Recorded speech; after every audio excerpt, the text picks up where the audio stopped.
Oh, it was so fun to haze them. Kind of treated it like classic fraternity rules, where we just hazed all the newbies. Yeah, I was like, okay, Wysocki, you get Vic and I get Kimia. We're just And then gonna we would bully give them the entire swirlies time. in the toilet. Let's jump right into it. Let's talk some Gladlands. And first of all, thank you guys for joining us. But how would you even describe Gladlands to someone who has not started watching this season yet? Because it's one of the craziest settings that Brennan's ever kind of cooked up. The premise is quite simple. What happens in the post-apocalyptic wasteland when a collection of a bunch of freaks get together to spread positivity and joy? Delightful. I've also heard that Shoemaker called it, what was it? Mad Max meets Care Bears, which I think is probably one of the greatest descriptions of the Literally. series I've ever heard. It's a clean composition for sure. Yes. And then, well, Oscar, let's start with you. Can you tell people a little bit about Poppy Persona? It's like both of you guys have these really fascinating characters, but let's just start with Poppy real quick. Yeah, Poppy Persona is a drag queen who was in charge of running the Truthberry, not the library, Truthberry, which is collecting nonfiction relics from the wastelands, going to different towns and just collecting resources so we can learn from our past. However, Poppy is on a sort of renegade mission to, instead of sort of spreading the truth about nonfiction books, she's collecting fiction books and telling stories in towns with her Dome of Dreams and having the members of the Gladlands act out characters from the books that she's collected, the fiction books, which she's not allowed to collect. So yeah, that's Poppy. What about Kokomo? Kokomo's just sort of a big round entity. He's just Very a big Snorlaxian in nature. Yes, very Snorlaxian, very Totorian. Yes. Yeah, he's just like a big soft thing, and he's there to create comfort and to bring like a little bit of softness away from the sand belted wasteland. You know, he's named after a popular Beach Boys song, and he has an affinity for the idea that there might be beaches out there in the wasteland, and sort of the other cultural touchstones that may be influenced by Beach Boy ethos. But really, he's just a big round guy. Yes, slightly unrelated follow-up question. How did the 2025 hot dog competition wind up, and what are the 2026 standings looking like? 2020 we God, I have the numbers. I'll have the numbers for you. I can pull up the numbers really briefly. I'm happy to report that I won, and I'm also happy to report that I've had no hot dogs this year, and we are not competing in the competition. It was simply too many hot dogs. I ate 129 hot dogs in the dog log. Tyler Prado had 116. Scott Brzee was 60. Bruce with 56. Tyler Phillips with 49. Kurt with 61, and Evan with 19. Oh, Kurt was barely playing. Step it up, Kurt. Come on. Ridiculous. Kurt quit. Embarrassing. For about 2 months. The tensions were too high, and Kurt quit. And he ate several dogs, but they were not logged because he quit the competition and then Oh, rejoined. you hate to hear an unlocked dog. But I'm happy to say that I got the W. Amazing. And then for Gaslands, Oscar, the last time you were on Dimension 20, Brennan was not only at the table with you, he was playing kind of like a love interest to Ruth's character. So how different is it now to not have him like at the table, but have him on the other side? He's of that my boss now, not just a coworker. No, it's great. I mean, Brennan is amazing.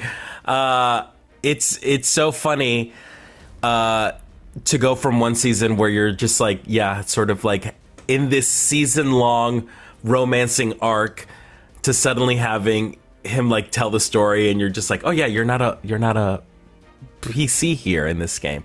But it's great. I love it. I love Brennan. You know, even though we're not actively trying to woo each other, I still think that we are Dimension 20 boyfriends. Oh, yeah, yes. It's a headcanon that will exist across Forever and ever. all Yeah. Dimension 20s, yes.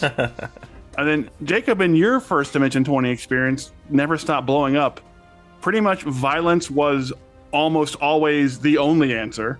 And now you're in a setting where violence is basically never the answer. So how hard was that to adjust? And did that make like the game more challenging in a way? I think it was kind of nice. I feel like I got it all out and Never Stop Blowing Up. You know? It was like I got to release a lot of pressure valves and say a lot of nasty things and do a lot of nasty stuff. So I think I was primed. I was ready for the other side of things. No, amazing. And speaking of that, you used this system or a version of the system last time, but I think, Oscar, this is not the system you guys use in Court of Fey and Flower. So how do you guys like this modified kids on bike system that Brennan's bringing to the table for these last couple Dimension 20s? I love it. It takes your mind off of the sort of hyper mathematical sort of gameplay that D&D sometimes has, and you're just like RPing the entire time. So to me, it was super great. Also, having the mechanic of, to me, what I really liked is like we got to form the personality of the town in every adventuring party based on the die rolls that the town would have. And that's a really cool mechanic I've never seen anywhere. And that was, and we got to contribute some elements of creating that town as well, which I thought was really fun. Totally.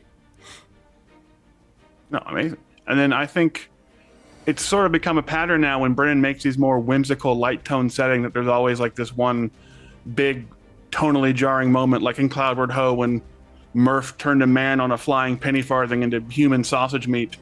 And I guess in this season we have the reveal that Quinn ate her husband. So how did you guys know that was coming at all, or was that just sort of a fun surprise at the table? It's just like so Beardsley. 100%. It's like so Beardsley and that's like sort of the beauty of Beardsley's humor is that it like makes perfect sense coming from them, but it's also just as surprising as it does make sense. And so you're like, wow, that is so funny. How did you get there? Why did you get there?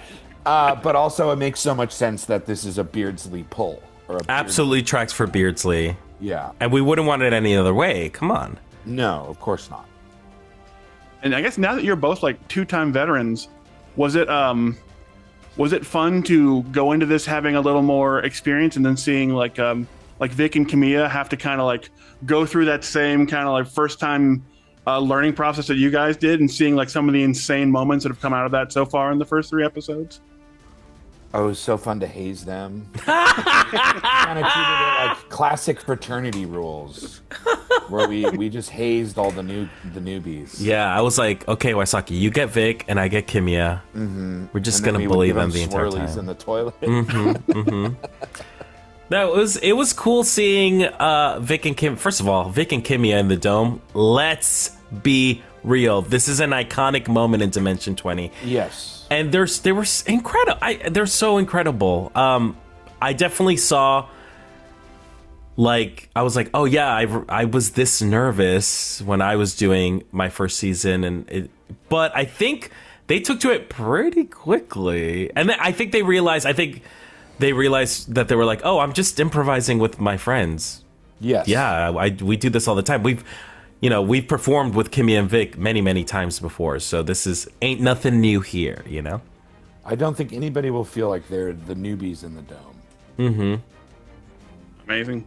All right, well, we'll wrap it up with one little lightning round at the end. So we'll just play a very quick game of Spot the Fake. I'm going to give you 3 post-apocalyptic movies. One of them is not a real movie. The other 2 somehow are real movies. Cool. You just have to tell me which one's the fake. The first one is Moon Crash. A steel company is drilling on the moon for resources when a huge chunk of the lunar surface breaks off and smashes into the Earth, killing billions, in a movie that fundamentally misunderstands how steel is made and stars the main actor from Mallrats. Okay. Second option, Horsepocalypse. A massive solar flare has wiped out all electronics on Earth, forcing humans to rely on horses for transportation. But horses are mutating and have developed a taste for human flesh. They can only be stopped by former Western star Bronco Breaker, played by Joey from the TV show Blossom. Or Snowmageddon. A magical snow globe inadvertently leads a small-town Alaska family to create actual natural disaster-level blizzards across the globe whenever they shake it in a TV movie starring a wrestler who was previously known as Johnny TV. Johnny TV. So They it's all Moon Crash, sound Horsepocalypse, and so Snowmageddon. fake. Oh my god. This is tough. I don't know.